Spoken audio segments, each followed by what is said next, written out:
Come with me, come and see all the wonders there will be in my stories, in my songs, in everything where fun belongs.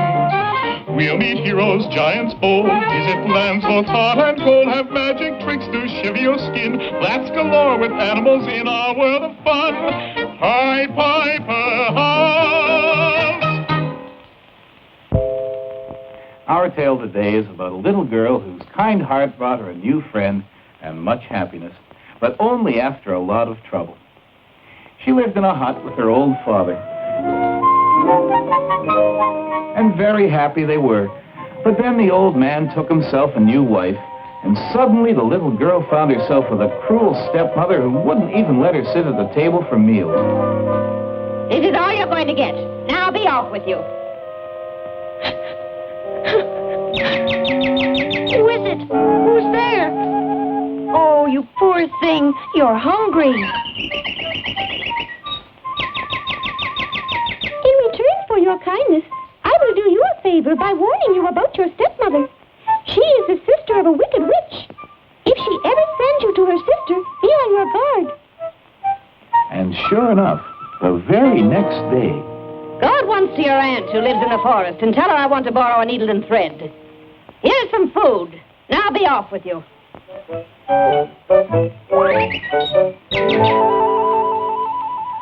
Oh, little brown bird, I'm so glad to see you.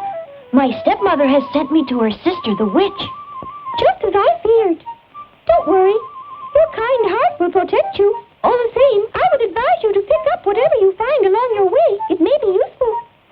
Keep the towel and keep whatever else you find. So off she went on her journey.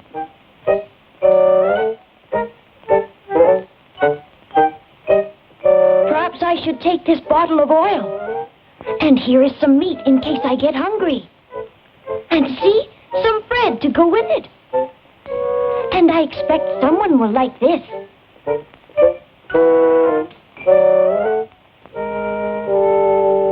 Oh, you poor things. Perhaps this will help.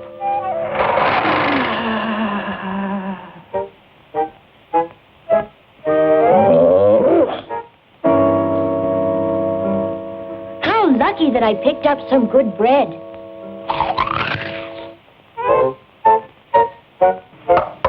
Come in. Good day, Auntie. What do you want? Your sister has sent me to borrow a needle and thread. Very well. Sit down here and keep my loom going, and I'll go and get them for you. Heat up the bath and scrub my little niece clean. She'll make a dainty dinner for me. What are you doing, Black Cat? I'm hoping to catch a mouse or two. For 3 days I haven't been fed and I'm starving. Here, try this meat instead. Little one, do you want to escape from here? Oh, indeed I do. Then run while the witch is in the bathhouse. When she chases you, throw down your towel. When she catches up again, and she will, then throw down your comb. Quick, quick, there's no time to say more.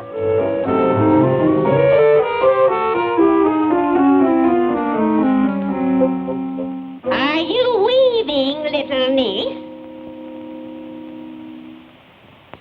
You! Why didn't you stop her? Because she gave me good meat, while you've never given me anything but old bones.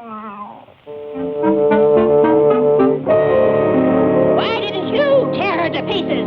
Because she gave me good bread while you never give me anything but dry crusts. Here, Tree, wear this ribbon. Why didn't you squeak when she opened you? Because she eased us with oil, while you've never even put water on us. Why didn't you capture her? Because she gave me this lovely ribbon, while you've never even trimmed me.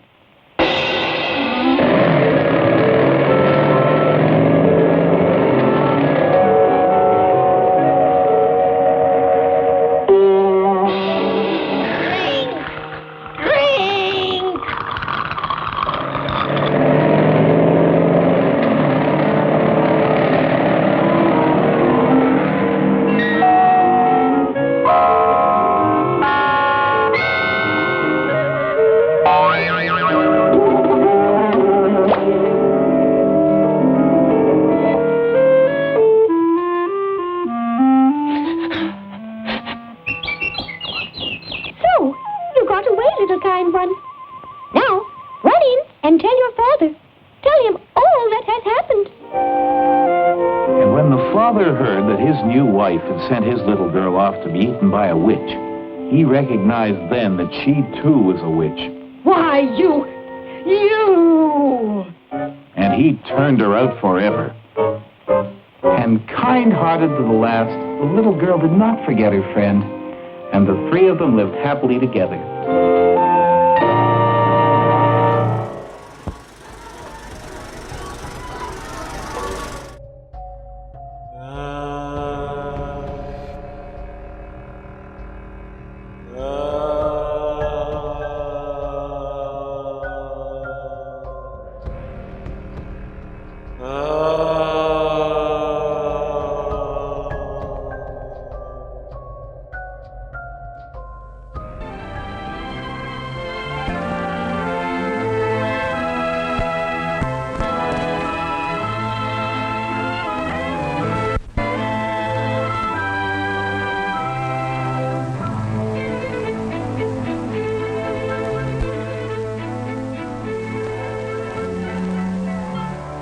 This is John Burke, class of 1940. This is Mary Burke, class of 1940. This is John Burke, Jr., class of 1966, according to the fond hopes of his parents. Someday, you may be in John Burke's shoes, or in Mary Burke's high-heeled slippers. What are you going to do or say when something like this takes place in your own household? Mary, I forgot to tell you, Jim wasn't at the office today. He took Helen to the hospital. Oh, that's fine. I guess they're both pretty excited. Do you think I should telephone the hospital? Oh, Jim will call as soon as the baby is born. I don't know which of them will be satisfied. I know Helen has a heart set on a girl. And I know Jim has his heart set on a boy. I can't wait. I'm going to telephone the hospital now.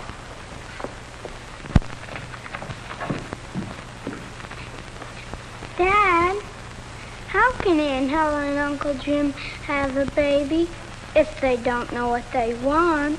No, it doesn't matter, Johnny. They'll love their little baby, whether it's a boy or a girl. Dad, Yes? where do babies come from anyhow?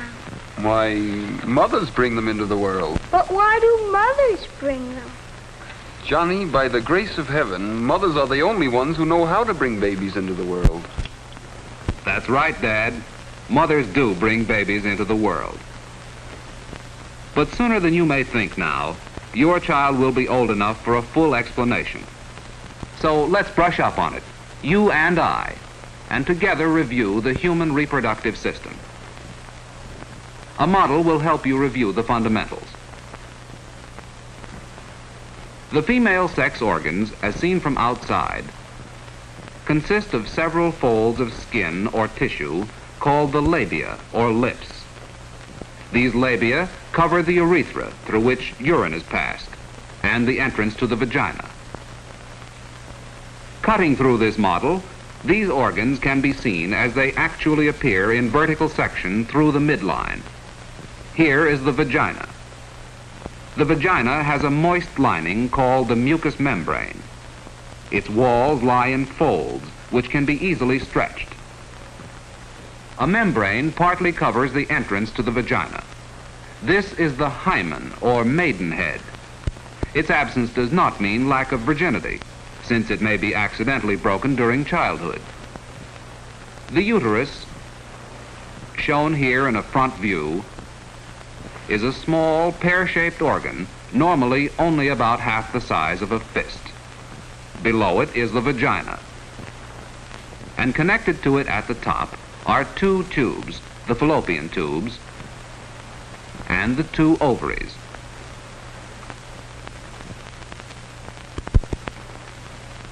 In a section through these organs, we can see the cervix. This is the narrow neck of the uterus, and it extends into the vagina. The walls of the uterus are very thick, but may be stretched so that the uterus can enlarge to many times its original size during pregnancy. One end of the fallopian tube is open, so that eggs, or ova, from the adjacent ovary may easily enter and be carried to the uterus. The ovary is a gland in which eggs are constantly being formed. Each almond-shaped ovary is about 1.5 inches in length.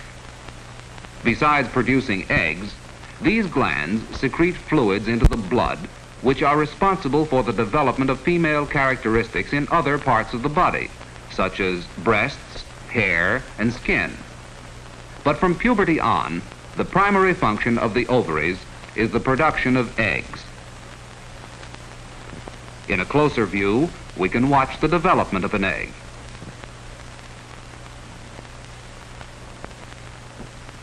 Remember that while this one is growing, all the others are growing also, but usually only one egg reaches maturity every 28 days.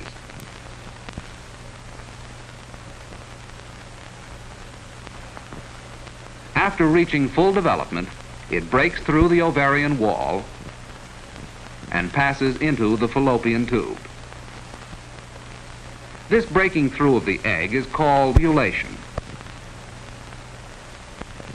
The fully developed egg is only 1/200th of an inch in diameter.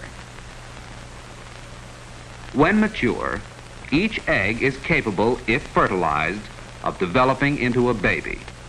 Moreover, each egg carries all of the hereditary characteristics of the mother. Since the function of the uterus is primarily that of receiving the fertilized egg and nourishing the developing child, the walls undergo a regular cycle of preparation for this job. The lining of the uterus becomes soft and spongy and engorged with blood and fluids. This progresses during the final stages of the development of the egg, its extrusion from the ovary, and its passage through the tube. If fertilization of the egg does not occur, the uterine wall lining breaks down and is discharged from the body as the menstrual flow.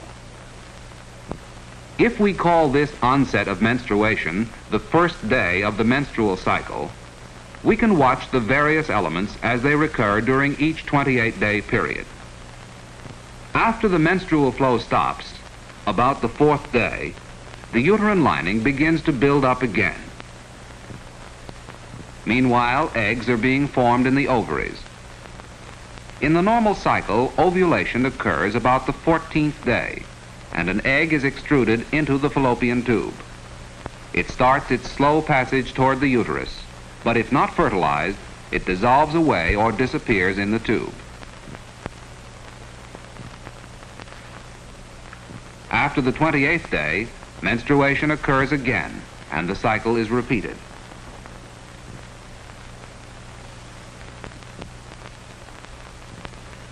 This, then, is the structure and function of the female reproductive organs. The ovaries, which every 28 days discharge mature eggs into the fallopian tubes. The uterus, which during the same period gets ready to receive the egg in case it is fertilized by contact with the male sperm. If fertilization of the egg does not occur, the egg itself dissolves or disappears, and the uterine wall linings, now deprived of their special function to nourish the developing child, break down and are discharged as the menstrual flow. Although the average menstrual cycle usually occurs every 28 days, in many cases it may be somewhat longer or shorter. Because it depends on the proper functioning of many glands, its normal time schedule may be easily upset by nervous strain, emotion, or illness.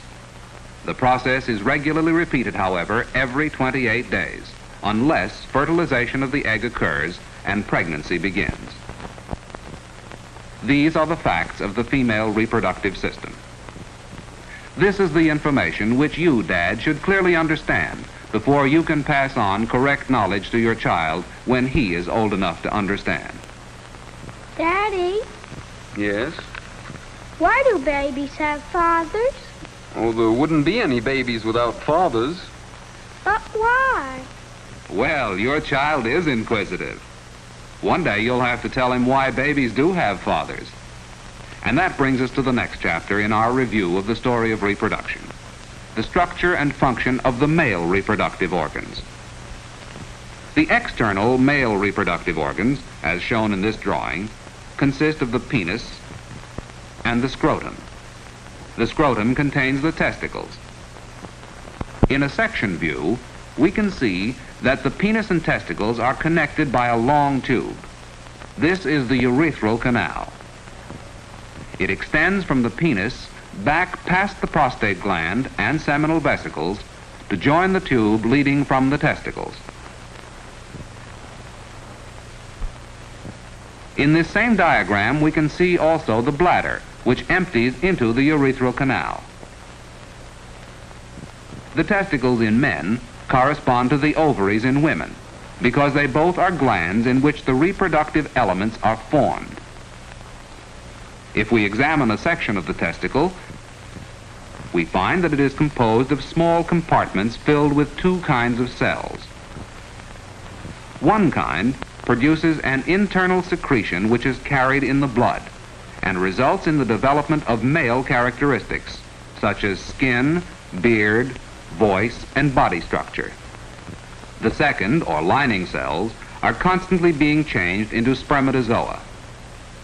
Spermatozoa are the male sex cells. These spermatozoa, or sperm cells, are microscopic single cells, which are propelled by the lashing motion of their long tails. Like the ovum or egg of the female, each sperm cell contains all the hereditary characteristics which are passed from the father to the child. Spermatozoa are constantly being formed in the testicles and are stored in the mass of curled tubes seen here.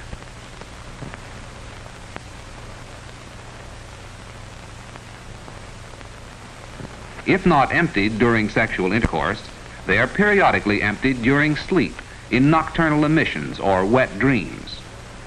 Wet dreams are a perfectly normal body function, which is nature's way of getting rid of stored up sperm.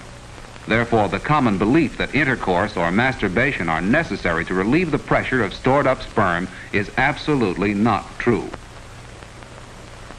Millions of spermatozoa are stored, ready for ejaculation. During intercourse, the penis is in a state of erection. This is caused by the spongy tissues of the penis becoming engorged with blood. The sperm passes up through the ducts where fluids from the glands are added to form the semen. The semen then flows through the urethral canal and is deposited into the female vagina. We return now to the female organs with the egg slowly moving through the tube. Male sperm are deposited at the upper end of the vagina near the cervix. They begin moving up into the uterus. Sperm may remain active here for several days.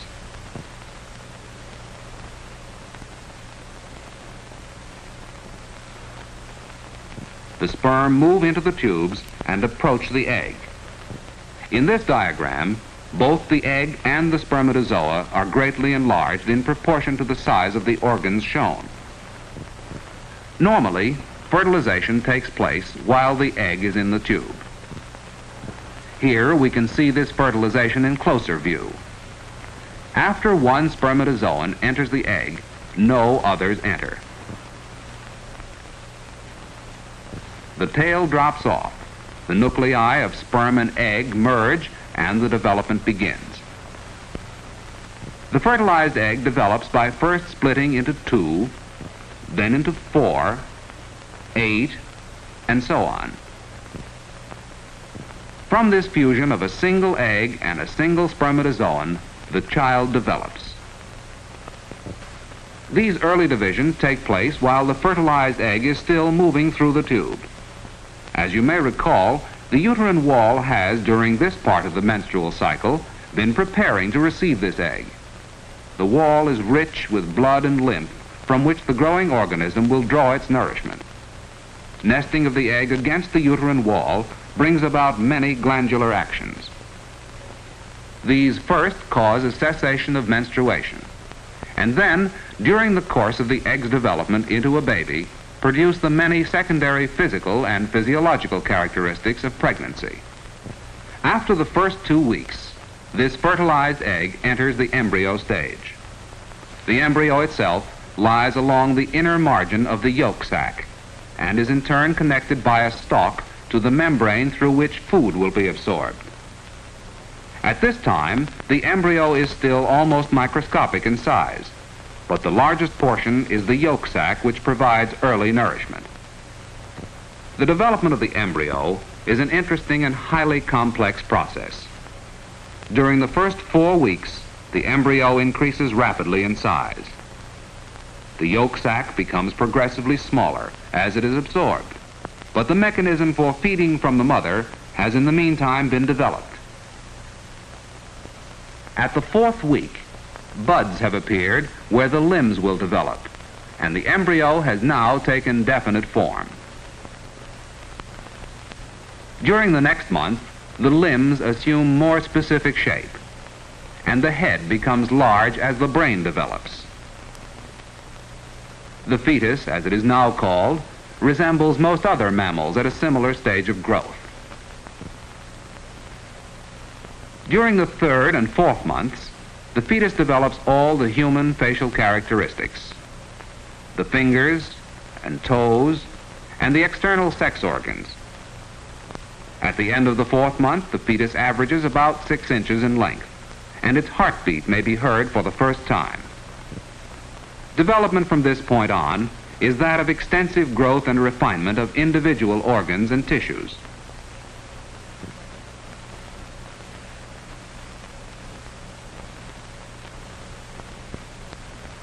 Within the uterus, the child usually occupies this position. Here is the umbilical cord, which passes from the child to the placenta, commonly called the afterbirth.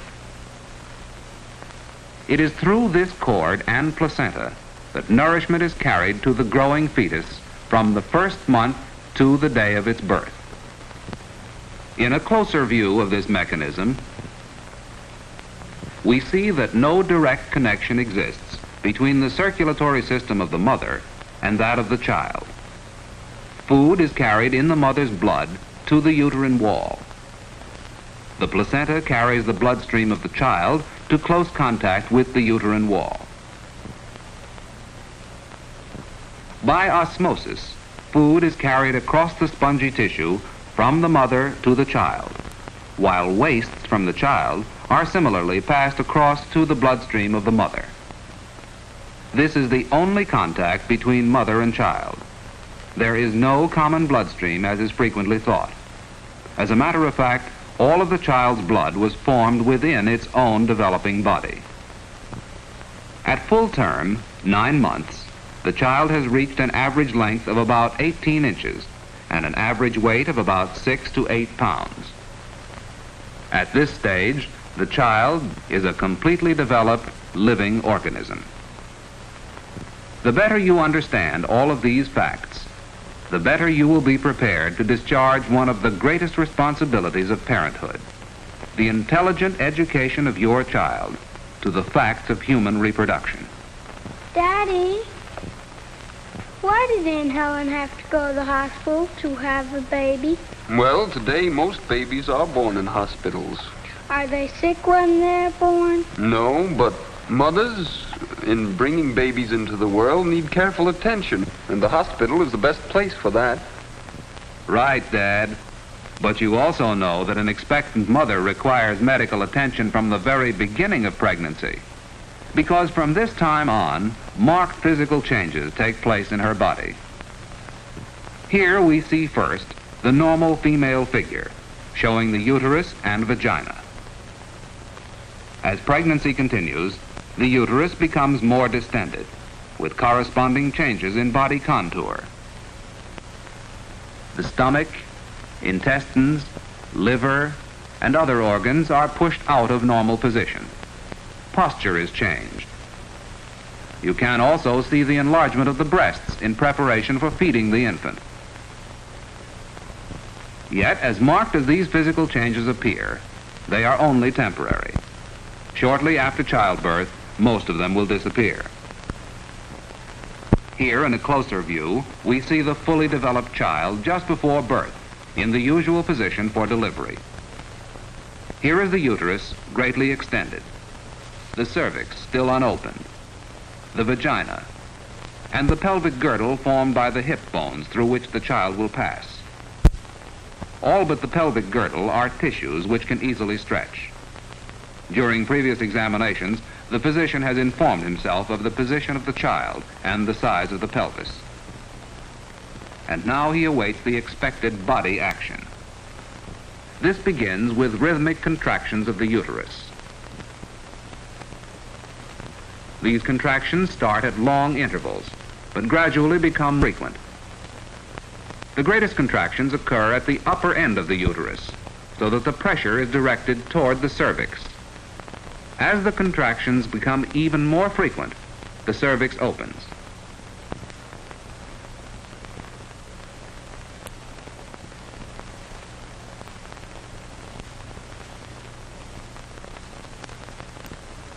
The vagina stretches to permit passage of the child, and aided by contractions of the abdominal muscles, the child is brought into the world in a normal manner.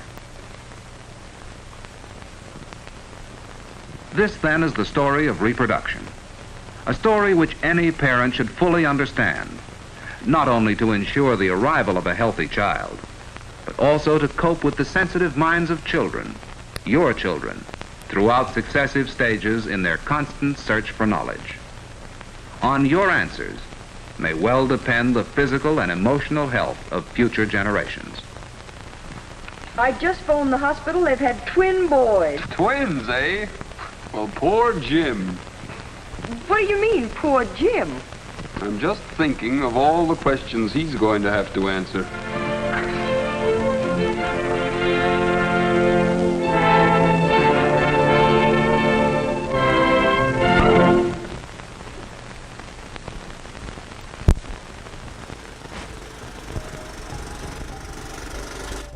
Like most people,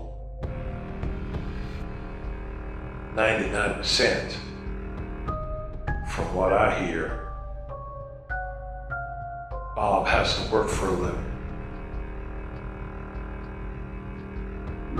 Every day, day in, day out. You want fries with that? You want fries with that?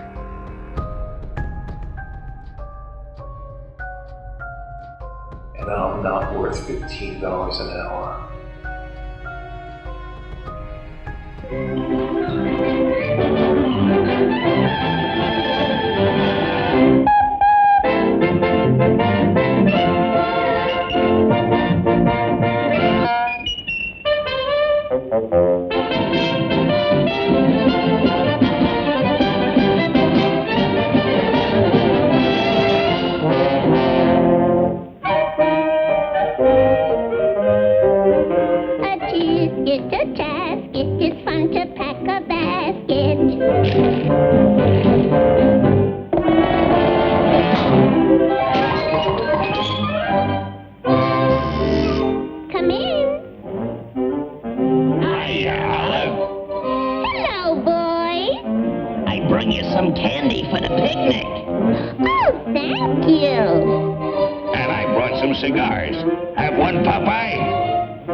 Can't you take a joke?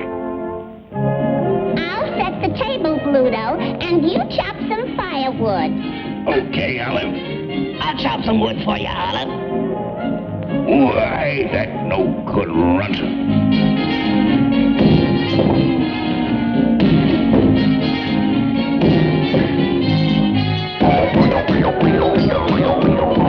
April Fool! You dirty rat! Popeye, where's your sense of humor? Got a match, pal? I lights the fire with me pipe. This gag will burn him up.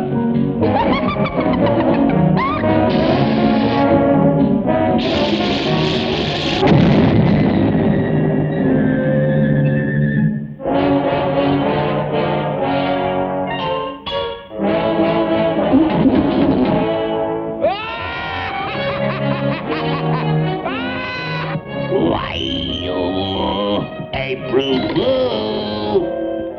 I'd like to April Fool that guy. Popeye, would you mind serving the lemonade?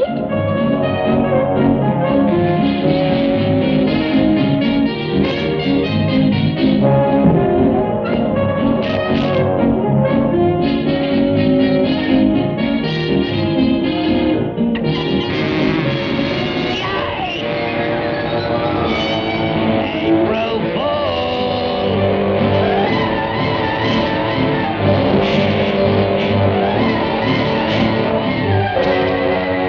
Hey, what's going on here? Cut it out! April Fool! Oh my gosh, this is embarrassing.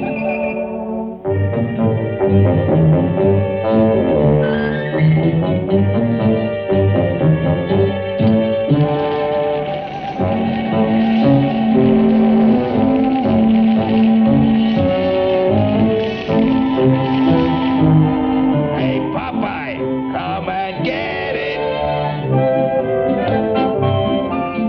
Hot dog's coming up.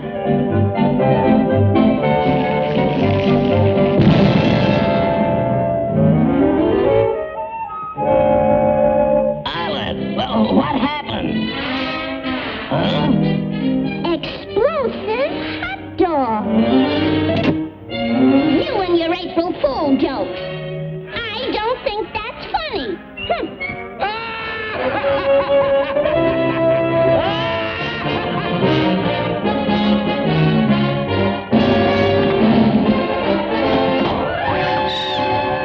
April Fool! Come on, Bluto. Let's go rowing. Okay, lover girl.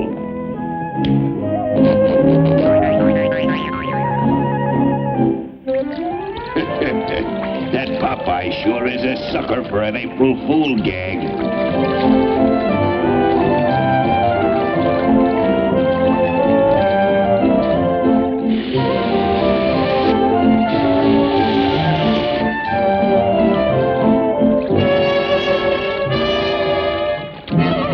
Bluto!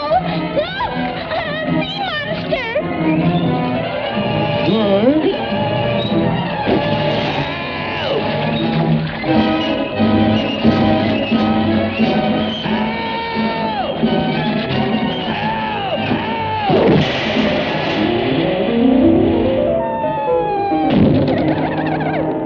April Fool! There's no fool like an April Fool.